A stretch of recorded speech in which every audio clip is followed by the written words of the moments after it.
bo'lgan payti. Ha, tarqab ketdi. Rostdan senga o'tdan qilib pul bermaganmi? Uni men bir tiyini qo'llamaganman. 100 ming olmaganmisan? Bir tiyin olmaganman qo'limga. Hammasini bankaga berib qo'ygan. Qancha pul yig'ilgan ekan? 10 ming mommi, 6 ming 100 mingmi shunaqa yiqilgan. Hammasini bankaga berib qo'yganmiz. Men telefon qildim avaziga. Aka, endi so'rashga haqqim bor-ku. Men uchun bola uchun yig'ilgan u narsa.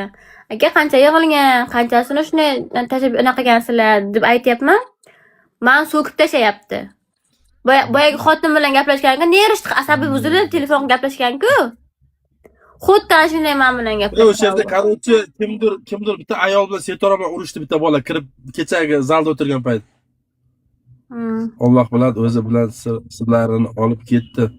Shunday Xojona shunday. Men Xojona kecha bitta vrach bilan gaplashdim-da, bitta vrach menga telefon qo'yapti-da.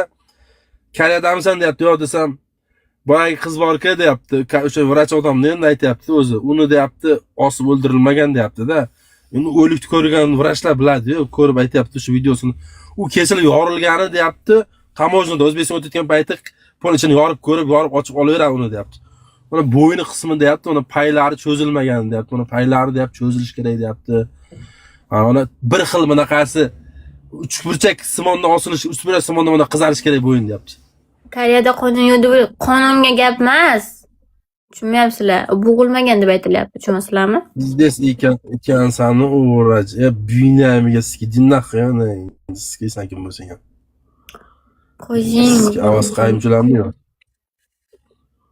Koreyada qonun yo'q, men javob beraman. To'qmat qilsa, shuni olib borib ushonib tiqib qo'yar. Habiy qilasan deb qaytarib oladi. Yolg'onchilar gapiga. Habiy qilasan deb qaytarib. qaytarib. To'qmat qildi, yolg'onga 100% ishonadi Koreya. Assalomu alaykum. Assalomu alaykum. Va alaykum assalom. Habini onasini nomidan davernis olgan qiz qo'l qo'ygan, ash qizda ayb. Qaysi? Chunki har qanaqa o'likka yo otasi yo onasi yo yaqini agar jinoyat shubha bo'lsa, jinoyat shubha qilingan bo'lsa, o'sha yaqini e'tirozim yo'q, da'voyim yo'q qo'l qo'ymaguncha davlat tekshiradi uni har qanaqa o'lik. Oldin ham bitta bola o'zini osti deb katta pul bilan yo'qotib yubordi u bolani. O'zbekistonga jo'natib yubordi, sirasi uydagi o'lik deganlar chaqiryapti, sirasi ko'tini yopib yubordi, o'lku. Tekshirtirmadi. Onasining kuni orqasini tekshirganda puli bor. Yana bitta buni ham narsa. bular shunday qiladi-da. O'zbekistondan o'likni egalari chaqirib, videolar chaqirib tez jo'natish kerak dedi-da. Bu yerdan ekspeditsiya bo'lmasligi uchun, ko'ta ochilib ketmasligi uchun o'likni tez yo'qotadi bilan, jo'natib yuboradi. Bular nima qilgan? Bitta kommentariyada o'qidim. Bular onasiga o'likni ochmaysiz deb shart qo'ygan. Onasi xo'p qizim olib kelib bersani bo'ldi, yo'qvar meni iltimos degan. Keyin o'lik borgandan keyin onasi oxirgi marta qizini ko'rgisi kelib ochib ko'rganda bunnilar sinib yotgan. Keyin avazga chiqqan. Buni ko'rdinglarmi? Dabdala bo'yotibdi-ku deb chiqqanda keyin ular tutab ketdi-da.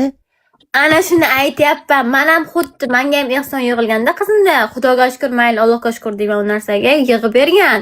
Men telefon qilib qancha yig'ildi, qanchasini ishlatgansan deb so'raganimda tutab ketib men bilan urushgan avaz bo'ladi. Yana chiqsa ham Xudoga shukr deyman, anaqa ovozga xabarim. Yana bitta eng hali hech kim e'tibor bermagan tarafi